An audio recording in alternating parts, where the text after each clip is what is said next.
नमस्ते दोस्तों, SBI probationary officer कैसे बने इस बारे में आज जानकारी लेंगे हम लोग। तो आप देख पा रहे होंगे India's largest bank state Bank of India, इसमें हम ऑफिसर कैसे बन सकते हैं इस बारे में आज जानकारी लेते हैं। तो चलिए आइए दोस्तों आगे बढ़ते हैं। आज कोरोना की वजह से लोग इतने तकलीफ में है, जॉब नहीं है, जॉब जा रहे हैं। उस वक्त state Bank of India India's largest bank ने 2000 से ज़्यादा वैकेंसी निकाली है ऑफिसर भर्ती के लिए। ऑफिसर भर्ती हेतु आपको इसका आवेदन पत्र भर के भेजना है और इसकी एग्जामिनेशंस कंप्लीट करनी है। तो इस संदर्भ में आज हम जानकारी लेंगे। आइए दोस्तों, सबसे पहले तो टेंटेटिव शेड्यूल समझ कर लेते हैं कि इस एग्जामिनेशन में होता क्या है। सो उसमें 3 फेजेस है।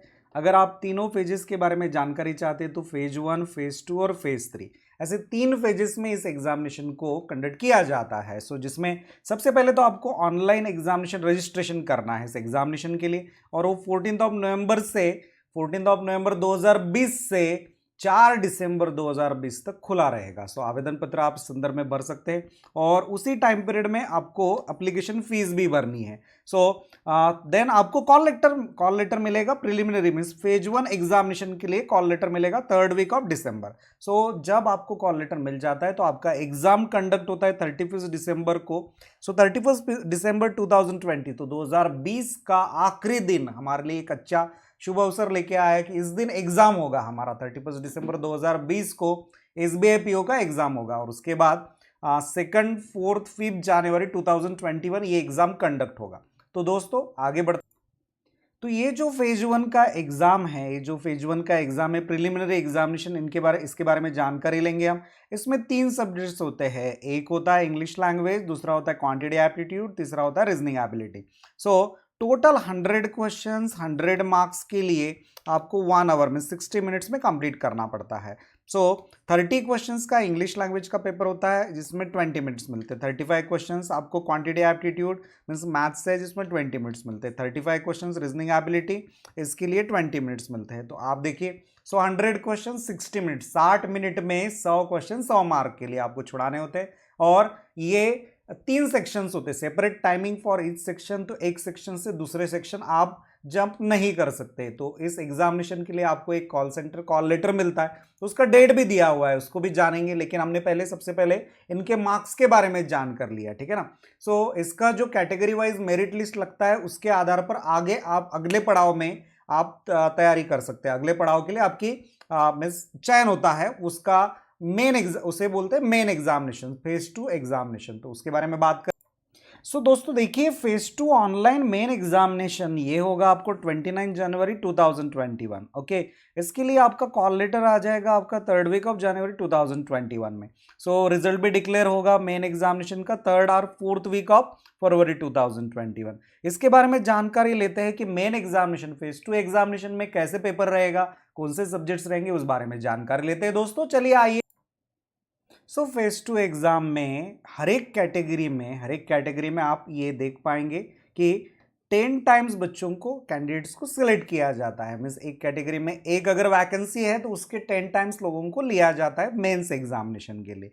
सो मेन एग्जामिनेशन में क्या क्या होता है। सो ऑब्जेक्टिव टेस्ट होता है और डिस्क्रिप्टिव टेस्ट होता है, 2 पड़ाव होते हैं।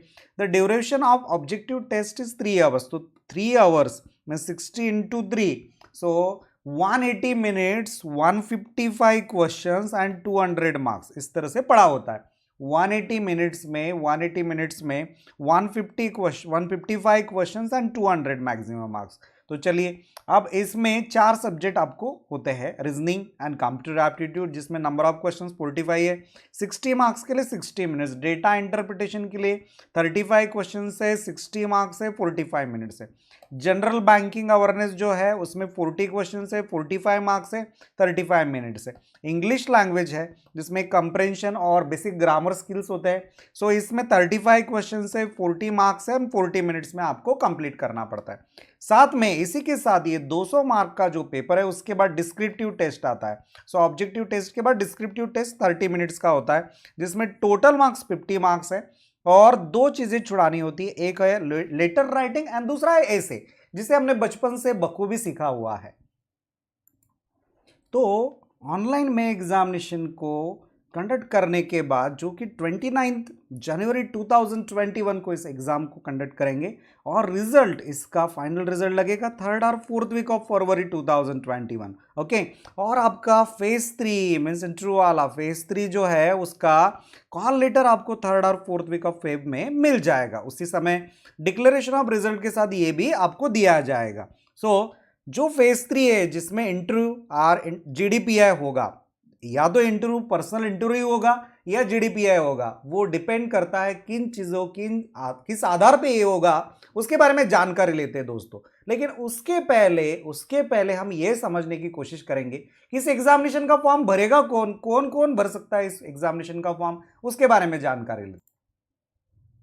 एलिजिबिलिटी क्राइटेरिया के बारे में बात करेंगे। आप देख पा रहे होंगे कि essential academic qualification as on 31 December 2020, तो graduation in any discipline from a recognised university, any equivalent qualification recognised as per by central government. इसका मतलब क्या है कि कोई भी डिसिप्लिन में साइंस हो गया, साइंस ग्रेजुएट्स हो गए, इंजीनियरिंग ग्रेजुएट्स हो गए, आप जान सकते हैं, देन कॉमर्स के बच्चे हो गए, देन आप समझिए कि BA वाले बच्चे हो गए जो graduation means bachelor of arts में ग्रेजुएशन किए हुए बच्चे हो गए, होटल मैनेजमेंट के बच्चे हो गए, सभी लोग इसका फॉर्म भर सकते हैं। ठीक है ना, BSc एग्रीकल्चर हो गया, BSc साइंस हो गया, BSc मैथ्स हो गया, any field, graduation in any discipline. Even आपको ये जानकर आश्चर्य होगा कि candidates possessing qualification of chartered accounts may also apply, but एक ही शर्त है कि 31 दिसंबर 2020 तक आपका डिग्री आ जाना चाहिए, इसके पहले आपके पास डिग्री होना चाहिए। मींस अभी आपने अगर फाइनल ईयर का एग्जाम दिया हुआ है और अभी आपका रिजल्ट नहीं लगा है, लेकिन आप फाइनल ईयर अपीयर्ड है, तो भी आप इस एग्जामिनेशन को आप बैठ सकते हैं, बशर्ते 31 दिसंबर 2020 से पहले आपका डिग्री इशू हो जाना चाहिए, तो आप आगे के पड़ाव के लिए एलिजिबल हो जाते हैं फेज 3 के लिए। आप इस बात को नोट करके रखिए कि 31 दिसंबर 2020 ये डेट है आपके सर्टिफिकेट्स का, कि उसके पहले के सभी सर्टिफिकेट्स डिग्री सर्टिफिकेट्स आपके पास होना जरूरी है। तो दोस्तों अभी आप देखिए एज लिमिट के बारे में बात करते हैं, तो एज लिमिट के बारे में बात करते इस बारे में कि कौन कितने एज तक इस एग्जामिनेशन को अपीयर हो सकता है। तो 1 अप्रैल 2020 यहाँ तक, इस डेट तक जिनका 21 साल कंप्लीट हुआ है और 30 ईयर्स से नीचे है, सो 21 साल से ऊपर और 30 ईयर्स से नीचे, तो 30 ईयर से कम और 30 साल से कम और 21 साल से ज़्यादा होने वाले बच्चे ही, कैंडिडेट ही इस एग्जामिनेशन को ओपन कैटेगरी से अप्लाई कर सकते हैं। ठीक है ना, साथ में एक और चीज आपके लिए है कि जिसमें कैटेगरी वाइज कुछ रिलैक्सेशन, एज रिलैक्सेशन दिया गया है। शेड्यूल कास्ट में, शेड्यूल ट्राइब्स में इसको 5 ईयर्स है, देन अदर बैकवर्ड क्लासेस में आपको 3 ईयर्स है, then person with benchmark disabilities, PWD में SC ST है तो 15 ईयर्स, PWD में OBC है तो 13 ईयर्स और जनरल है तो 10 ईयर्स, साथ में एक सर्विसमैन है तो 5 ईयर्स का एज रिलैक्सेशन मिलता है। तो ऐसे सब लोग इसे अप्लाई कर सकते हैं। मैंने जैसे कि बताया आपका, अभी अगर आप फाइनल ईयर अपीयर्ड भी है, इस बात को आप नोट कीजिए, अगर फाइनल ईयर अपीयर्ड भी है तो भी आप इस एग्जामिनेशन में बैठ सकते हैं। यस, तो चलिए आगे हम जानकारी लेंगे। तो आप जानिए कि फेज 3 कब चालू होगा। फेज 3 जो लास्ट पड़ाव माना जाता है, फेज 3 इंटरव्यू, जिसमें इंटरव्यू और ग्रुप एक्सरसाइज है, फरवरी और मार्च 2021 में इसे डिक्लेयर करेंगे। सो डिक्लेयर मीन्स फेब और मार्च, फेब एंडिंग और मार्च स्टार्टिंग में 2021 में ये आपका डिक्लेरेशन होगा फेज 3 का, इंटरव्यू का। इस बारे में एक बशर्ते क्या क्या होने वाला है उस बारे में जानकारी लेते। सो फेज 3 इंटरव्यू का पड़ाव है in view of the social distancing. तो आपको बोला गया social distancing safety measures necessitated due to कोविड-19 पैंडेमिक। इस वजह से ऐसा हो सकता है कि आपका ग्रुप डिस्कशन ना हो, आपको ग्रुप जीडी के लिए आपको ना बुलाया जाए, ऐसे पॉसिबल हो सकता है। पर्सनल इंटरव्यू के लिए ओनली 50 मार्क्स रखे जा सकते हैं, लेकिन अगर ऐसा नहीं हुआ तो दूसरे कंडीशन में ऐसा हो सकता है कि इंटरव्यू 30 मार्क्स का और ग्रुप एक्सरसाइज 20 मार्क्स का, एज यूजुअल जैसे सालों साल चलते आया है। लेकिन ऐसा अगर किसी कारणवश अगर कोविड-19 पैंडेमिक की वजह से बोला जा सकता है तो इंटरव्यू ही होगा, ग्रुप एक्सरसाइज भी नहीं हो सकता। ऐसे दोनों में से कोई एक चीज के बारे में एक निर्णय लिया जाएगा जो आपको लास्ट मोमेंट पे बताया जाएगा। लास्ट मोमेंट मींस जब आपके पास कॉल लेटर आएगा तो आपको पता रहेगा। Yes, so candidates will have to score minimum qualifying marks in phase 3 का मिनिमम क्वालिफाइंग मार्क्स रहेगा, लेकिन प्रिलिमिनरी एग्जामिनेशन का फेज 1 का मार्क्स का कोई भी कैलकुलेशन फाइनल सिलेक्शन लिस्ट में नहीं होता है।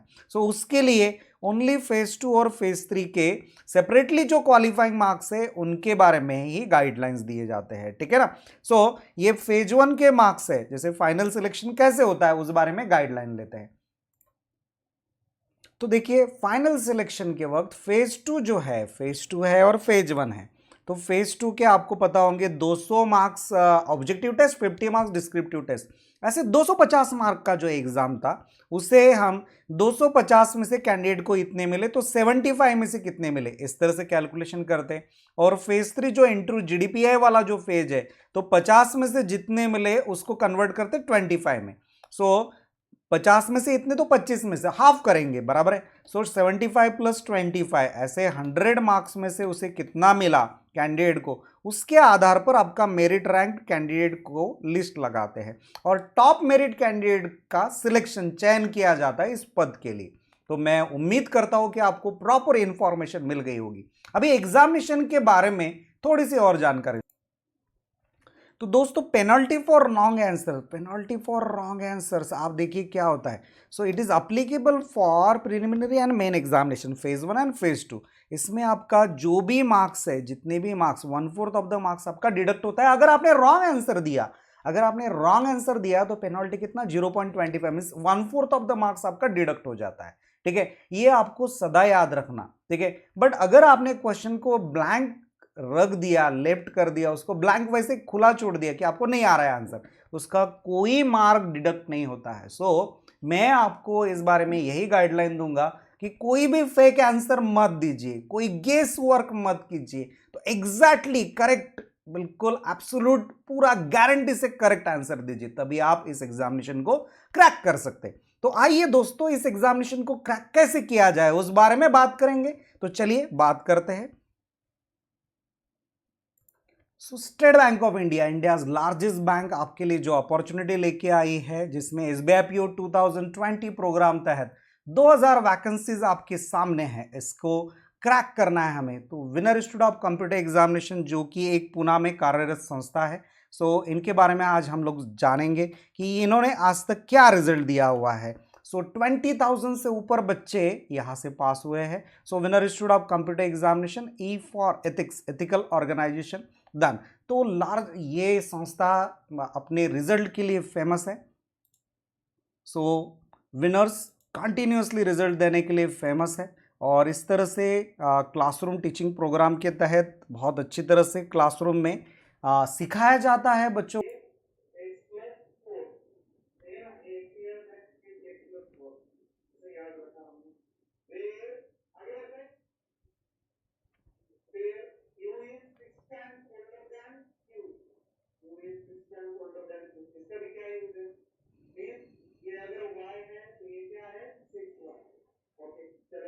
तो आप देख पा रहे होंगे कि इस तरह से एक बैच में 150 से 200 लोग बैठ के इस तरह से पढ़ते हैं और जिनको प्रॉपर सभी गाइडलाइंस के हिसाब से, इसीलिए हाईएस्ट रिजल्ट इस इंस्टीट्यूट से आता है और महाराष्ट्र में सबसे ज़्यादा रिजल्ट देने वाली इस संस्था है। सो इस संस्था में ऑलमोस्ट सभी बैंकर्स पढ़ाने के लिए है, साथ में बच्चों को ऑफलाइन के साथ साथ ऑनलाइन एग्जामिनेशन मीन्स ऑनलाइन का भी ट्रेनिंग दिया जाता है। मीन्स ऐप है, one of the best learning app, that is his name is Winner Institute Pune. तो आपको इस ऐप को डाउनलोड करना है, विनर इंस्टीट्यूट पुणे, इस ऐप को आपको डाउनलोड करना है। प्ले स्टोर पे आपको इजीली ये अवेलेबल हो जाएगा, यही सिंबल है। तो आपको लोगो समझ में आ रहा है, ई फॉर एथिक्स, इसी सिंबल के तहत आपको विनर इंस्टीट्यूट पुणे ये अवेलेबल हो जाएगा, उसे डाउनलोड कीजिए। फेज 3 में आपको एसबीआई के जैसे रिटायर्ड एजीएम है, रिटायर्ड जो ऑफिसर्स हैं उनको बुलाया जाता है। ये लास्ट ईयर का प्रोग्राम है, उस अंडर आप देख पा रहे होंगे कि महाराष्ट्र में सबसे ज़्यादा रिजल्ट देने वाली ये जो संस्था है। इस तरह से जो रिजल्ट आता है उसके पीछे का कारण है पेडागॉगी, टीचिंग स्टाइल। आप समझिए ऑलमोस्ट सभी एक्स बैंकर्स है जो आपको पढ़ाते हैं। सो कोर्स मटेरियल में आपको अराउंड इस तरह से 30 नोट्स कॉपीज दी जाती है। सो 30 नोट्स कॉपीज है, टेस्ट सीरीज है, एवरीथिंग इज प्रोवाइडेड, ठीक है। सो आपको ऑनलाइन सब चीज़ें प्रोवाइड की जाती है, आप घर बैठे ये सब पूरा ट्रेनिंग कंप्लीट कर सकते हैं। कोविड पैंडेमिक के समय में आपको घर से बाहर निकलकर यहाँ तक आने की जरूरत नहीं पड़ती। आप जिस भी सिटी में हैं, सो हिंदी में आपको हर चीज़, हिंदी में, मराठी में, इंग्लिश में, तीनों लैंग्वेजेस में ये कोर्सेज अवेलेबल करके दिए हुए हैं। तो win a strategic preparation plan, जिसमें सभी सब्जेक्ट्स आपको प्रॉपरली प्रिपेयर करके दिए जाते हैं। यस, तो जो ऐप है उसके बारे में हम लोग थोड़ा सा समझेंगे।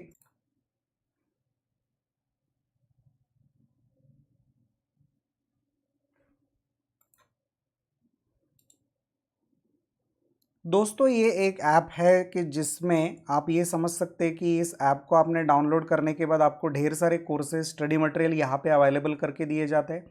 तो आप देख सकते हैं सभी कोर्सेज में आपको SBI PO का भी कोर्स अवेलेबल हो जाएगा। तो इसमें स्पेशल ट्रीटमेंट होता है, जिसमें पिछले 10 साल में उन्होंने जो भी कोर्स मटेरियल तैयार किया है वो पूरा अवेलेबल इसके ऊपर करके दिया गया है। वैसे ही साथ में जो कैंडिडेट्स ऑलरेडी यहाँ से पास होके पद पे लगे हैं उनका गाइडलाइंस भी यहाँ पे अवेलेबल है। अराउंड 85 to 100 कैंडिडेट्स के वीडियोस अवेलेबल है, सो दैट आप चैप्टर वाइज और मोटिवेशनल सभी प्रोग्राम्स के तहत इसको आप प्रॉपर सिलेबस आप कंप्लीट कर पाए। ठीक है ना। ऑलमोस्ट सभी बैंकर्स आपको इसमें, एक्स बैंकर्स आपको इस संदर्भ में पढ़ाते हैं। ठीक है ना। रिव्यूज होता है, साथ में गूगल लाइव पे डेली लाइव लेक्चर होता है, डेली लाइव लेक्चर होता है। सो डेली लाइव लेक्चर होता है जिसमें आप इस तरह से daily live lecture, 5 lectures daily होते हैं। आप सभी लेक्चर्स में से कोई भी एक लेक्चर भी आपने अटेंड किया तो बाकी लेक्चर आप ऐप के ऊपर आप अपनी मुताबिक, अपने हिसाब से आप कभी भी देख पाएंगे। इस हिसाब से आपको साल भर के लिए पूरा कोर्स दिया जाता है। ठीक है ना। यस, तो दोस्तों देखिए, आपको इस संदर्भ में कोई भी जानकारी चाहिए तो गूगल लाइव पे तो आपका लेक्चर होता ही होता है, लेकिन आपको फॉर्म कैसे भरना है और क्या वैकेंसीज होती है इस बारे में, बैंक की एग्जामिनेशन के बारे में कोई भी जानकारी चाहिए, bank, NRA, then SSC, staff selection commission, insurance, कोई भी और भी जानकारी चाहिए और उसके लिए कोई भी मार्गदर्शन चाहिए तो आप बिल्कुल कोई कोताही ना बरतते हुए इस नंबर पे, जो 2 नंबर दिए हुए, इस पे आप कॉल कीजिए और ये दिवाली के शुभ अवसर पे आपके सामने जो वैकेंसी चाहिए उसको सही मायने में फिलअप कीजिए और जॉब को हासिल कीजिए। मैं चाहता हूं आप सब जॉब पे लगे। सो मिलते हैं दोस्तों जल्दी ही, आप इस नंबर पे कॉल कीजिए। Thank you.